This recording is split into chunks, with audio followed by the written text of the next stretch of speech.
ആഗ്രഹമാണ് മുത്തപ്പൻകാവിലൊന്ന് പോകണമെന്ന്. അങ്ങനെ മുത്തപ്പൻകാവിലേക്കുള്ള യാത്രയിലാണ് ഞങ്ങൾ.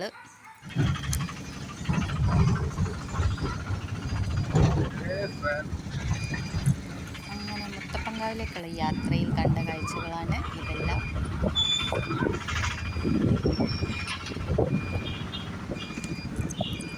പിന്നെ ഞങ്ങൾ പുതിയ സ്റ്റാൻഡിൽ ഇറങ്ങി. പുതിയ സ്റ്റാൻഡിൽ നിന്ന് ഒരു കടയിൽ കയറി കടയും ചായയൊക്കെ കഴിച്ചു. പിന്നെ 2 ബോട്ടിൽ വെള്ളം, പൊക്കോണ് അങ്ങനെ വേണ്ട സാധനങ്ങളൊക്കെ വാങ്ങിച്ച് എൻ്റെ ഉണ്ണിക്കുട്ടനോട് എൻ്റെ വീഡിയോ നല്ല അടിപൊളിയായിട്ട് എടുക്കാൻ പറഞ്ഞ അവൻ കടക്കാരനെ നല്ല വ്യക്തമായിട്ട് ക്ലിയറായിട്ട് എടുത്ത്. ഞാൻ മോനോട് പറഞ്ഞ് കടക്കാരൻ നിൻ്റെ പേരിൽ കേസ് കൊടുക്കാനാണ് എൻ്റെ ഭാഗ്യം. 30 രൂപ എന്നെ തീരെ എടുത്തില്ല. കടക്കാരനും വേറെ എന്തൊക്കെയോ എടുത്ത്. സാരമില്ല, ദിരേശയോട് കൂടി ഞാൻ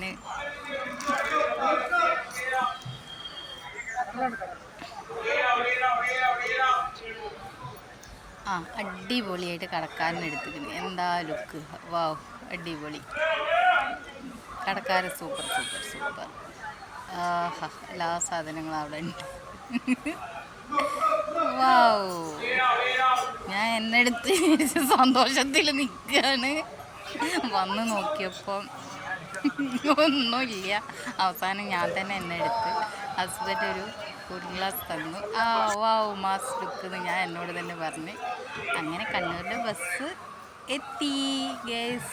ഞങ്ങൾ കണ്ണൂരിലേക്കാണ് ബസ് കയറിയത്. അവിടുന്ന് മാറി കയറാൻ വിചാരിച്ചു. അപ്പോൾ ഹസ്ബൻഡ് ഛർദീൻ്റെ ഗുളികയൊക്കെ വാങ്ങി. അപ്പം ഞാൻ പറഞ്ഞു ഞാനങ്ങനെ ഛർദിക്കൊന്നുമില്ല, എനിക്ക് വേണ്ടാന്ന്. പക്ഷെ ആ വടിയും ചായയും കുടിച്ചു. കാരണം എനിക്ക് ഛർദിക്കാൻ വന്നു. ഒരു ഛർദീൻ്റെ ഗുളികയും കുടിച്ച് ഞാൻ കിടന്നുറങ്ങിപ്പോയി. അപ്പം എൻ്റെ ഉണ്ണിക്കുട്ടൻ വന്ന് പറഞ്ഞ് എന്തൊക്കെയാണേഞ്ഞ് മലപ്പുറം കത്തി, അമ്പും വില്ലും മിഷ്യൻ ഗണ്ണ്. എന്നിട്ട് ഇപ്പം എന്തായി, കിടക്കുന്ന കിടത്തം കണ്ടില്ലേ, ചക്ക വെട്ടിയിട്ട പോലെ. ഞാനതൊന്നും കാര്യമാക്കിയില്ല, നല്ല ഉറക്കത്തിലായിരുന്നു ഞാൻ. അങ്ങനെ മുത്തപ്പൻകാവിലെത്തി. ഞങ്ങളൊരു ഹോട്ടലിൽ കയറി. അവിടുന്ന് 4 ബിരിയാണി ഓർഡർ ചെയ്തു.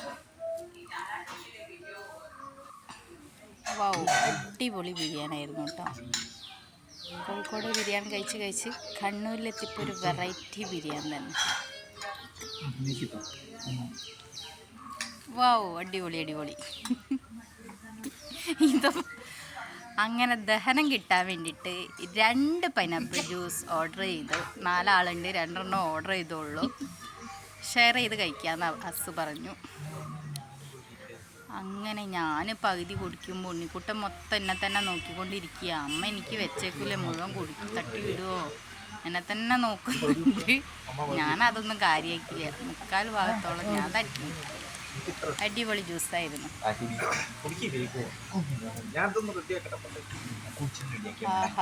എന്താണ് ടേസ്റ്റ്!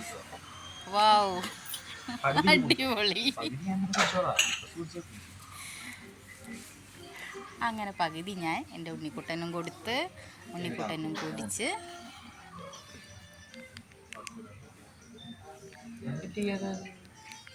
ഒരു പ്രത്യേക ടേസ്റ്റ് ഉള്ളതുകൊണ്ട് ആസ്വദിച്ച് കുടിക്കുകയാണ്. വാവ്. അങ്ങനെ ഞങ്ങൾ മുത്തപ്പൻകാവിലെത്തി. അവിടെ ഒരു റൂം എടുത്ത് കുളിച്ച് ഫ്രഷായി. മക്കളൊക്കെ കുളിച്ച് ഫ്രഷ് ഡ്രസ്സൊക്കെ മാറ്റി. ഇന്ന് മാത്രം മുത്തപ്പൻകാവിൽ പരിപാടിയുള്ളത്. മറ്റന്നാൾ അവിടെ ഉത്സവമായതുകൊണ്ട് നാളെ വെള്ളാട്ടമൊന്നും ഉണ്ടാവില്ല. അപ്പോൾ കാണണമെങ്കിൽ ഇന്ന് പോയി കാണണം എന്ന് പറഞ്ഞു ഒരു ഓട്ടോക്കാരൻ. അപ്പം ഞങ്ങൾ അവിടേക്ക് മാറ്റി. അവിടെ പോയപ്പോൾ മുത്തപ്പൻ്റെ പ്രസാദമായ ചായയും മമ്പയറും. വാവ്, അടിപൊളി ടേസ്റ്റാണെങ്കിൽ. അപ്പോൾ അത് കഴിച്ചപ്പം തന്നെ ക്ഷീണമൊക്കെ വിട്ട് ഞങ്ങൾ മുത്തപ്പൻകാവ് ഇപ്പോൾ കയറി ഫോട്ടോ ഒക്കെ എടുത്ത് തൊഴുത്. അവിടെ ബോട്ട് സർവീസ് ഉണ്ടായിരുന്നു. അപ്പോൾ ബോട്ടിലൊക്കെ കയറി കായലിക്കൂടെ ഇങ്ങനെ പോകുമ്പോൾ അടിപൊളി ടൂറ് പോയൊരു ഫീലായിരുന്നു. അടിപൊളി, പറഞ്ഞറിയിക്കാൻ പറ്റാത്ത അത്രയും ബ്യൂട്ടിഫുൾ. അങ്ങനെ 2-3 ഫോട്ടോസൊക്കെ എടുത്ത് കായലിൽ കൂടെ ഇങ്ങനെ സഞ്ചരിച്ച് ഓരോന്ന് ആസ്വദിച്ച് അങ്ങനെ പോയി. ഇന്നത്തെ യാത്ര അടിപൊളിയായിരുന്നു, സൂപ്പർ. അങ്ങനെ ഞങ്ങൾ കുറച്ച് ഷോപ്പിലൊക്കെ കയറി കുറച്ച് സാധനങ്ങളൊക്കെ വാങ്ങിച്ച്. കമ്മൽ എൻ്റെ ഒരു വീക്ക്നെസ്സാണ്. അപ്പോൾ കമ്മൽ കണ്ടപ്പോൾ ഞാൻ വേഗം ഓടി കമ്മലിൻ്റെ അടുത്തേക്കാണ് ഓടി ചെന്നത്. എത്ര കിട്ടിയാലും മതി വരാത്തൊരു സാധനം എന്താണെന്ന് വെച്ചാൽ കമ്മൽ പൊട്ട്. അത്ര ഇഷ്ടമാണ്. അപ്പോൾ കമ്മലൊക്കെ നോക്കി നോക്കി വെള്ളം ഇറക്കി. ആകെ 50 രൂപയുണ്ട് ഇതിൽ.